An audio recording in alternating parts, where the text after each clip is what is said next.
Hi, I'm Michael. I'm a second year University of Bristol student. I study English literature and I'm going to answer some questions for you today. And the first question is, what made you decide university was for you?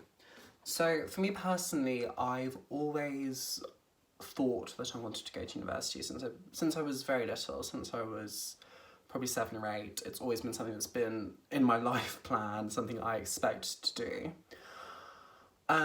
But it wasn't really until I was in year 12, I think, that it sort of hit me that this was something that if I wanted to do, I had to make a decision about now, and that this was the moment. And it was really motivated sort of by fear, not because I was frightened of university, but because I wasn't really sure what career I would do if I didn't go to university. So to an extent, it was sort of a play for time. It was me saying, I don't know what I want to do. I need to find out what I want to do.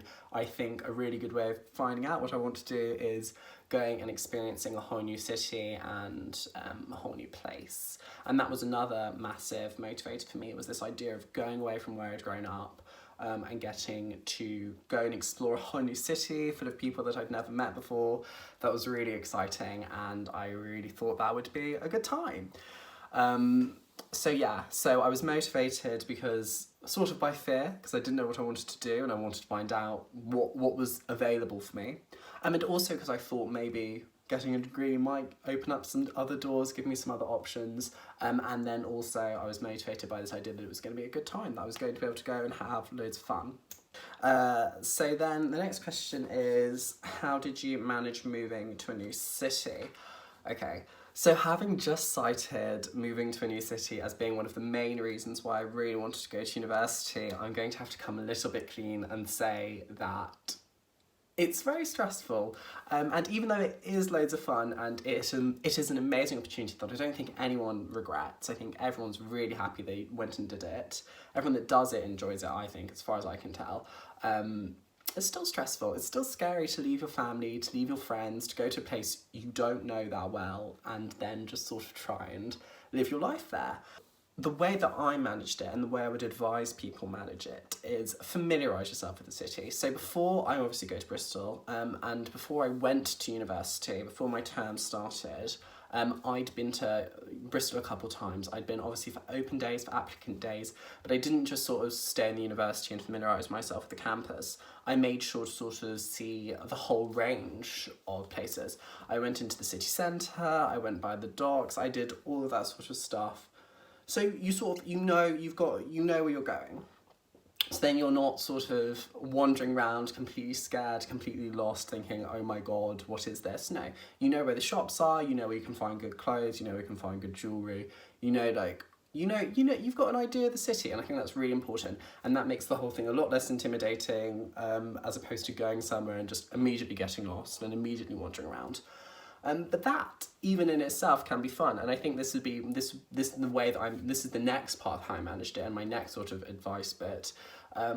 I think it's really important that you just meet some people that you can explore the city with, because once you have people that you're going to do it with, it no longer becomes oh my God, I'm so scared, like I don't know where I'm going, this is really stressing me out. It sort of instead becomes this amazing experience. It becomes every day you're waking up not thinking, oh, I wish I was back home with my friends and my family. Every day you're waking up thinking, I can't wait to go with this friend that I've made and go to this restaurant, go to these shops, and just have an amazing time.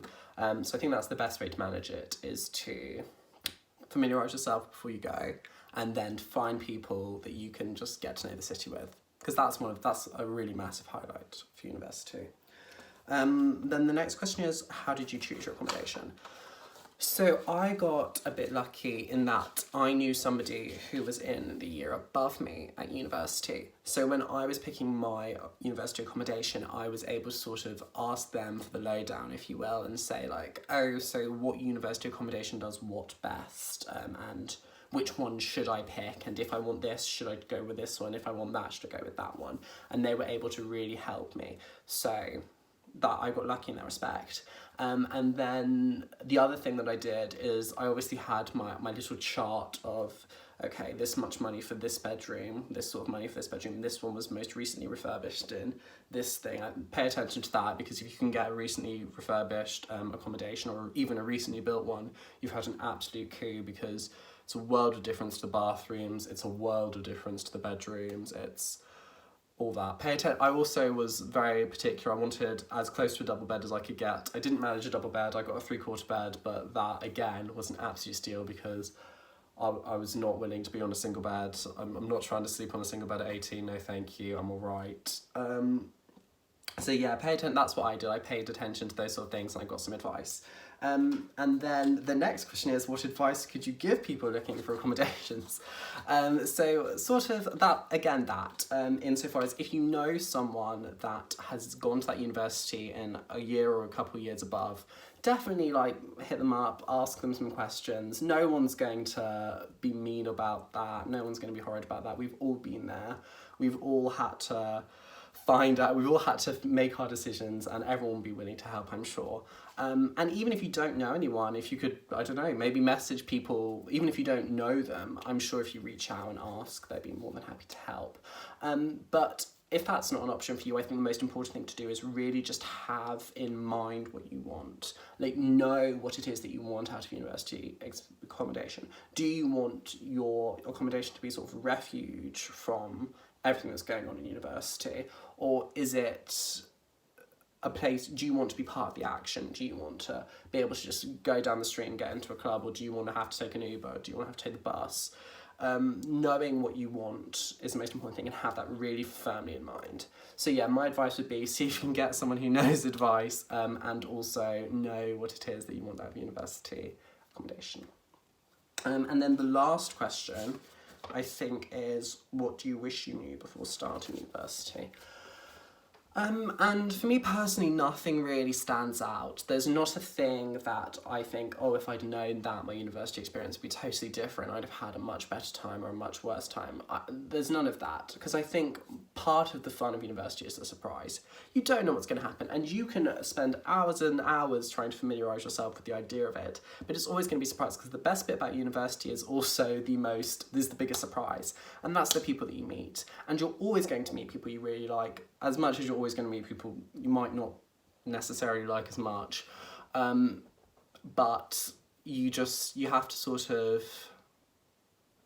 have to work with it. You have to be willing to, you can't be rigid. That's what I would say. You can't, I wish I'd known, you just have to be willing to go with the flow. Don't have like lots of red lines of, oh, I don't want to do that, oh, I'm not going to do that, oh, I'm not going to go there. Go there and just experience it and go with the flow. Oh, and something I would say definitely is join as many societies as possible.